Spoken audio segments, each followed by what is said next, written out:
When it comes to news coverage, I think it's safe to say that the President of the United States is the most covered individual in the history of the press and mass media. Almost every statement from a president is news, and it's often international news. With that amount of scrutiny comes the opportunity to communicate a message and the necessity to manage that message as it relates to furthering diplomatic or policy goals or other presidential priorities.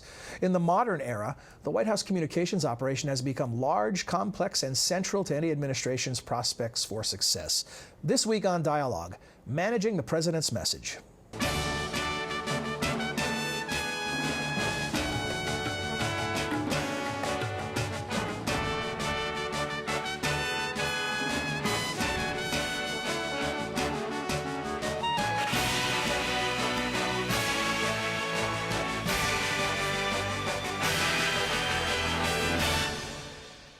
Hello again and welcome to the Woodrow Wilson International Center for Scholars in Washington, D.C. I'm John Molesky. Each week, Dialogue explores the world of ideas and issues in international affairs, history, and culture.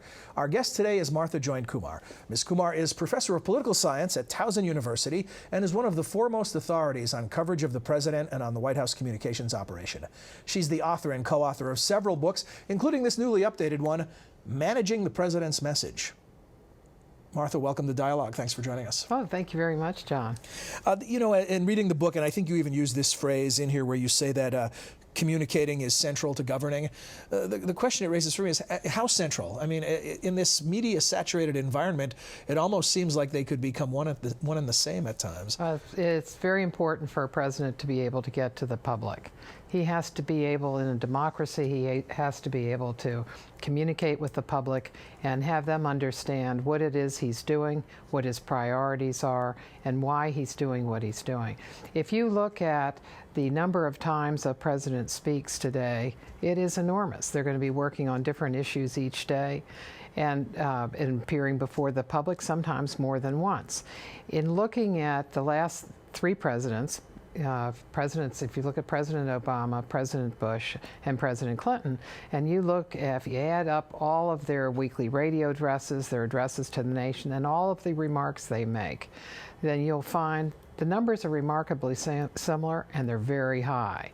In President Clinton's case, he had 499 remarks in his first year. President Bush had 547, and President Obama had 515. Wow. Now, these are some combination of press conferences, addresses to the nation. They're addresses to the nation, would be the inaugural speech.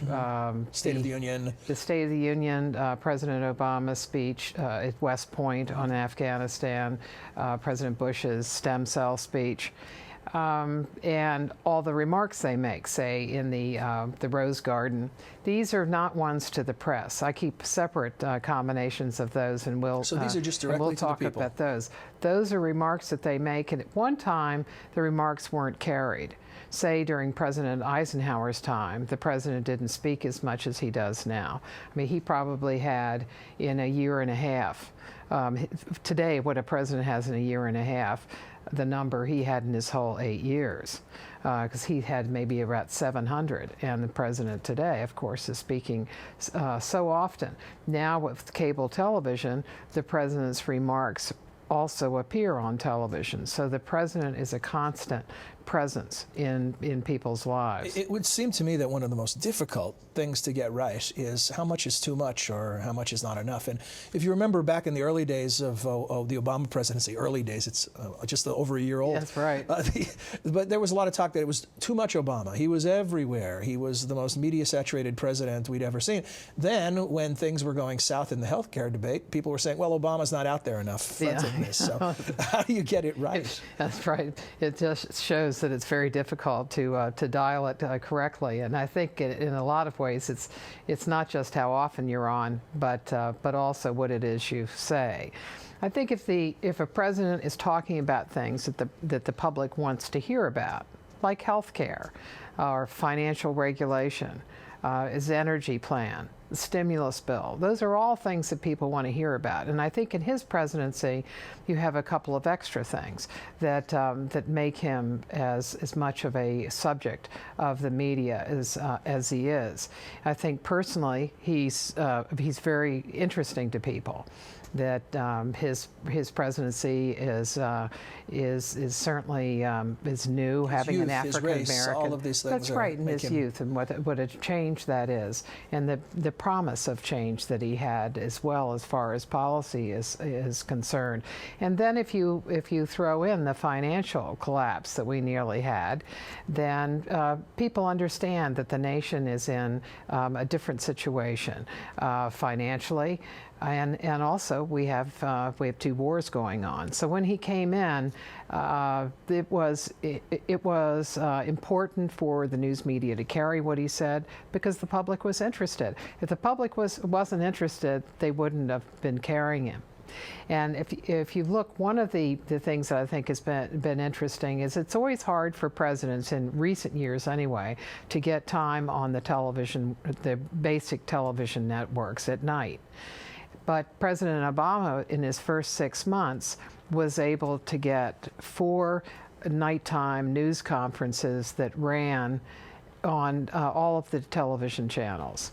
Which the networks hate because it bumps their advertising in prime time. That's right, because there's no advertising. On the other hand, they wouldn't have done it if they didn't think that the president was news and that the public was interested in it. If you look at magazine covers that have the president and particularly the First Lady, they sell very, very well. So the president is news in the eye of the public, and the media certainly, all different types of media, whether it's television, radio, newspapers, are focusing on what he is saying and doing. One of the really useful things you include in the book are some charts that give us the lineage of press secretaries or the lineage of communications directors. Yeah. I thought particularly interesting are the organizational charts. And you look at the 1958 White House chart compared to a more modern administration, and you go from 1 page to 4 pages, just the scope of the operation.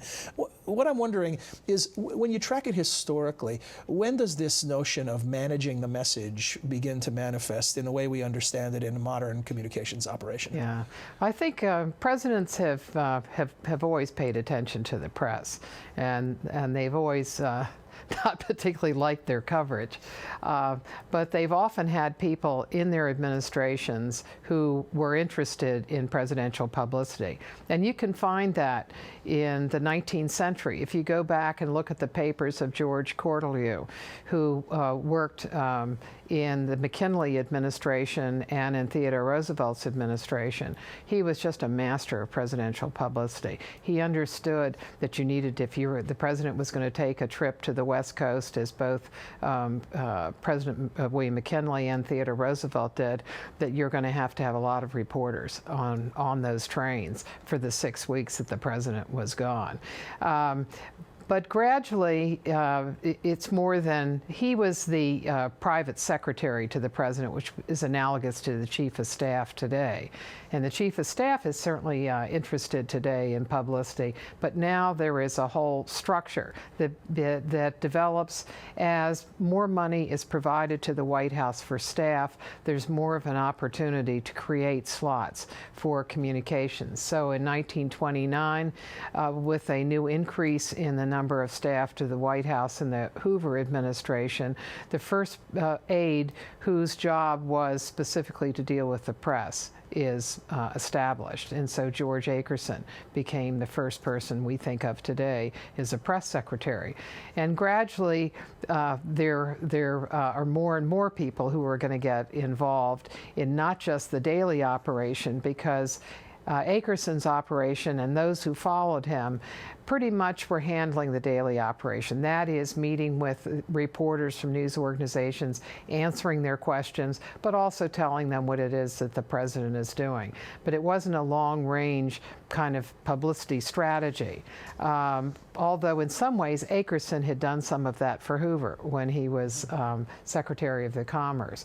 But in the Eisenhower administration, which is when television really comes into the presidency, and he's Jim Haggerty then becomes. That's right. Jim Haggerty was a master as a press secretary, because he was interested in getting his president directly to the public, and so he put the press conferences on the record. Prior to that time, press conferences were off the record, so the president and his aides could decide what points that they would let reporters use in their stories. But Haggerty put them on the record in 1953, the year that Eisenhower comes in, and then he worked with Kodak to develop lighting so those press conferences could go on television. Is this why some think of Haggerty as the first modern press secretary? Right, yeah. Not the first to have the title. Yeah, and in a sense he's the communications director as well, which there was no such office at that time.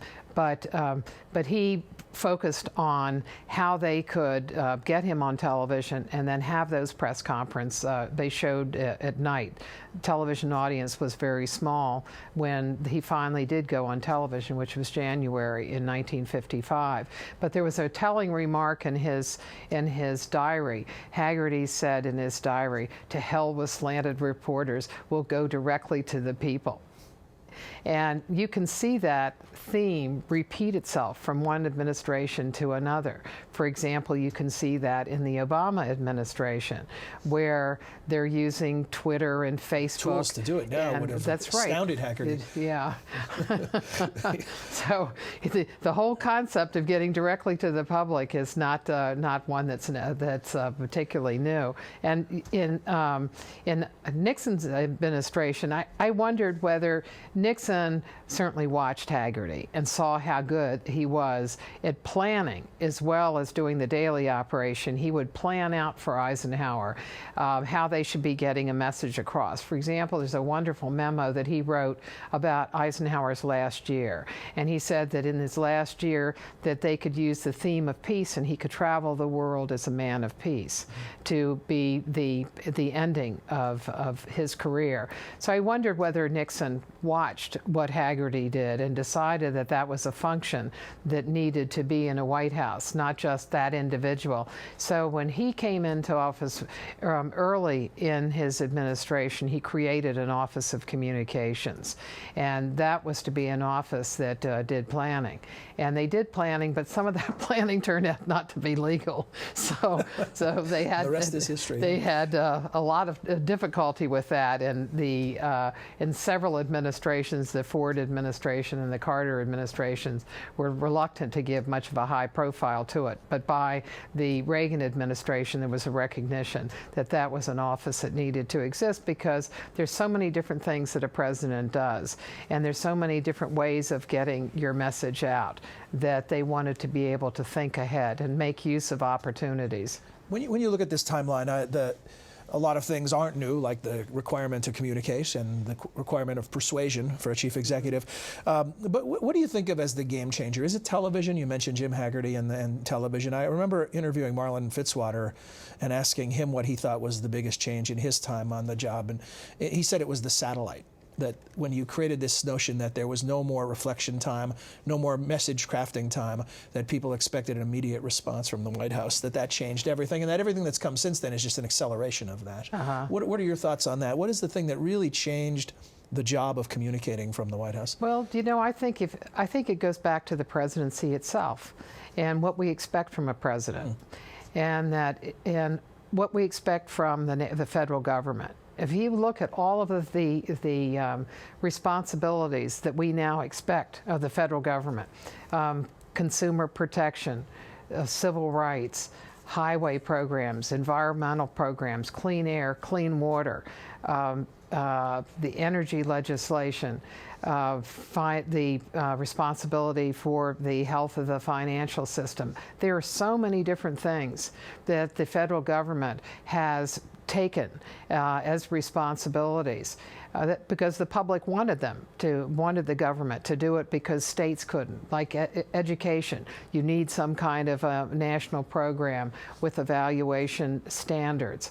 And so as that has happened, I think as more responsibilities came to the federal government, those issues are national issues. And we only have one nationally elected official, and that is the president, along with his vice president. So I think it naturally has fallen to the president to take on those responsibilities in a leadership role. Even the minority expects that. If in President Obama's State of the Union message, there were Republicans that held up cards that said, I guess it was the health care when he spoke to a joint session of Congress. There were Republicans that held up signs about the health care bill. Where's the health care bill? Well, when the framers of the Constitution were writing the document, the Congress is Article 1, because that was to be the institution that would legislate. And yet here, even the minority expects the president to be the one that is the initiator on the large issues. And so I think there, in a sense, there is a gap between the expectations that everybody has and the power that he has. Kennedy talked about a year and a half in office, and he talked about how the Senate looked a lot more powerful from this end of Pennsylvania Avenue than it did when he was there. Senate, yeah. Yeah. And so I think it really is dealing with the functions of government and nature of the presidency, and also you could put in to that mix presidential campaigns. Presidential candidates say they are going to do certain things, and they become responsible for an agenda, that they're responsible for the health of the economy, even though that's very difficult for them to do, or to provide health care legislation, or education, or energy. All of that. When you mentioned the State of the Union and Republican members holding things up to be seen by the cameras, not just by the president, right. It reminded me of the whole notion of the power of the image. And you have a quote in the book when you're interviewing Karl Rove, and he talks about Michael Deaver reminding them to turn down the sound. It's a good day if the images worked for the Reagan White House. Talk to us a bit about Deaver and that whole operation. Many see that as really upping the ante on the sophistication of manipulation of the image, certainly, and some other aspects of communication. Well, he did the long-range planning, and they thought out in terms of not just what the president was going to do, but how were they going to create an image that people would understand what it was that the president was doing. Because there's so many different things that come into people's lives. Television is different than when Eisenhower was president. When Eisenhower would speak, people would stop and listen. Today, that's not the case. Often people have television on and they just have it as a background noise. How do you get across what it is the president is doing? And I think since that time, certainly since his time, of Deaver's time as a communications staff for President Reagan, that everyone has realized, all the presidents realized that that is a function that needed to be performed.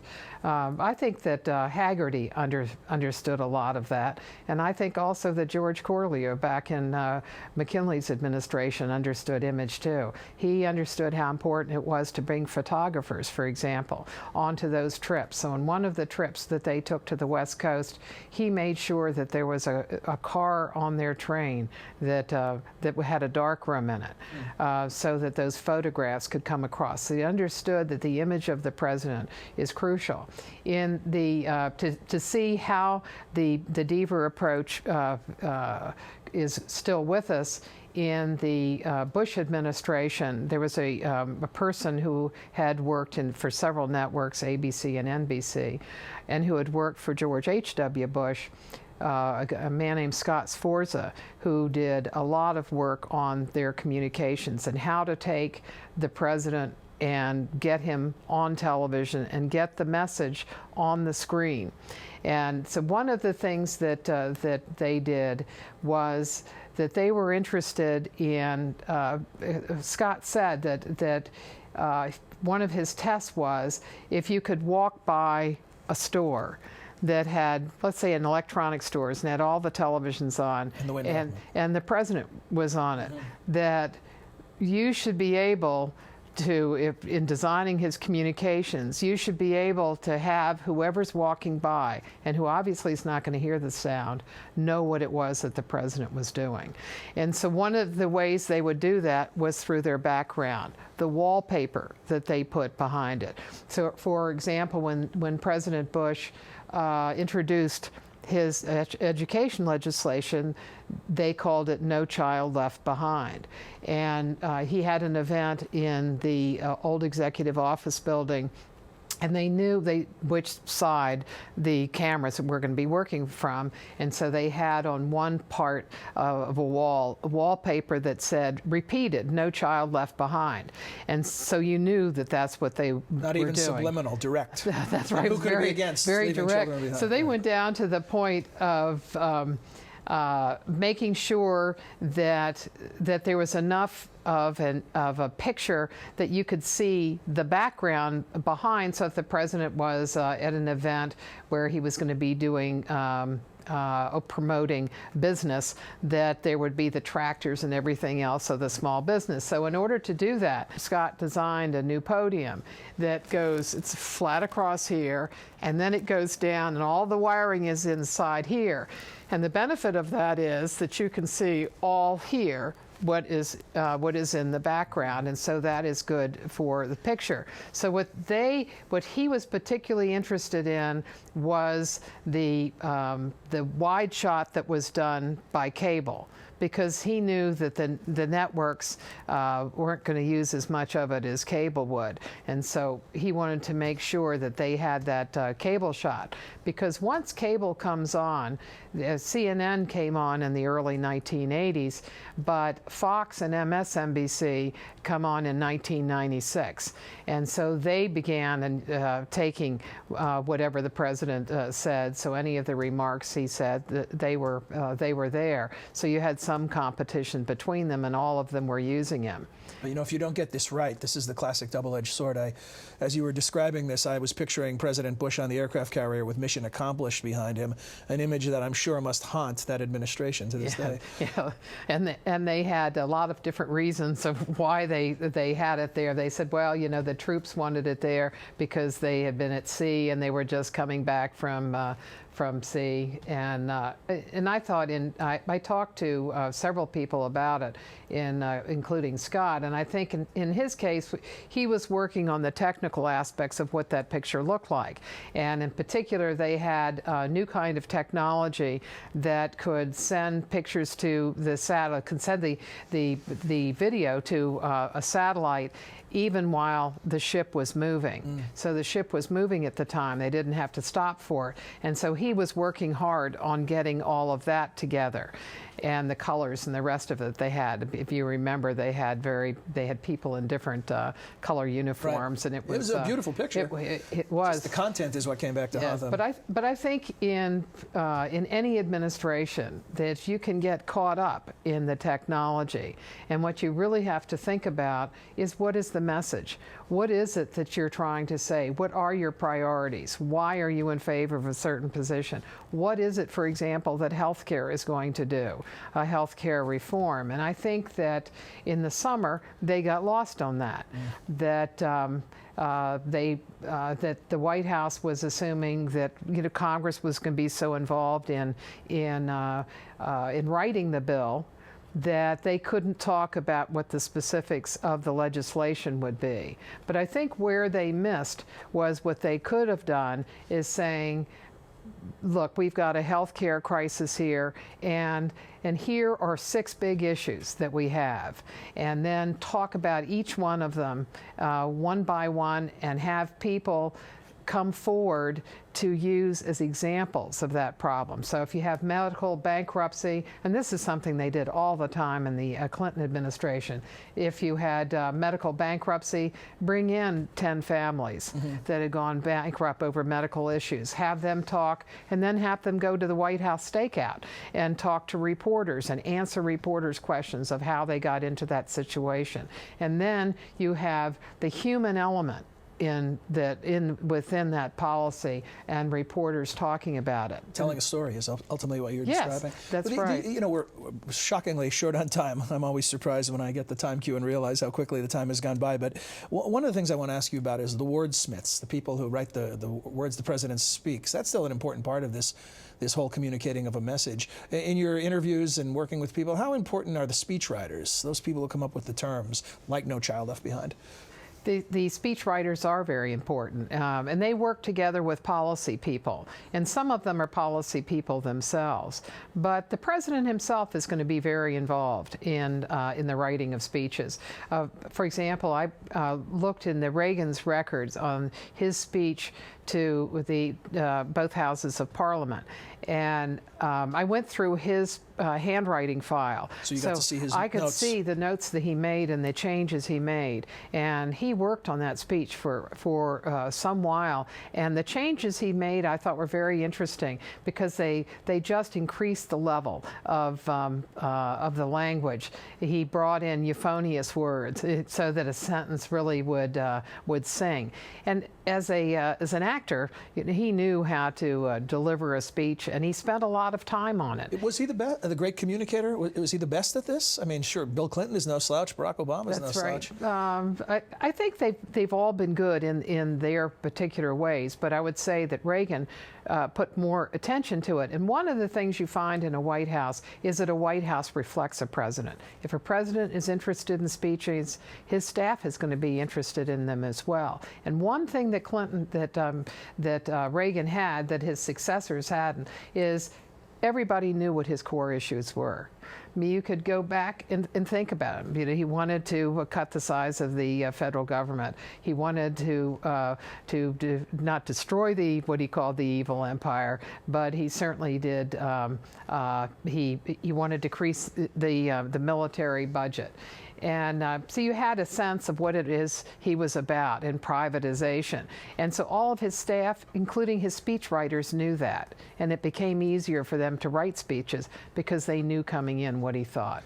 Final 30-second thought. Every president establishes some precedents. What has this new president done already, maybe in terms of social media or other things that you see as trends moving forward?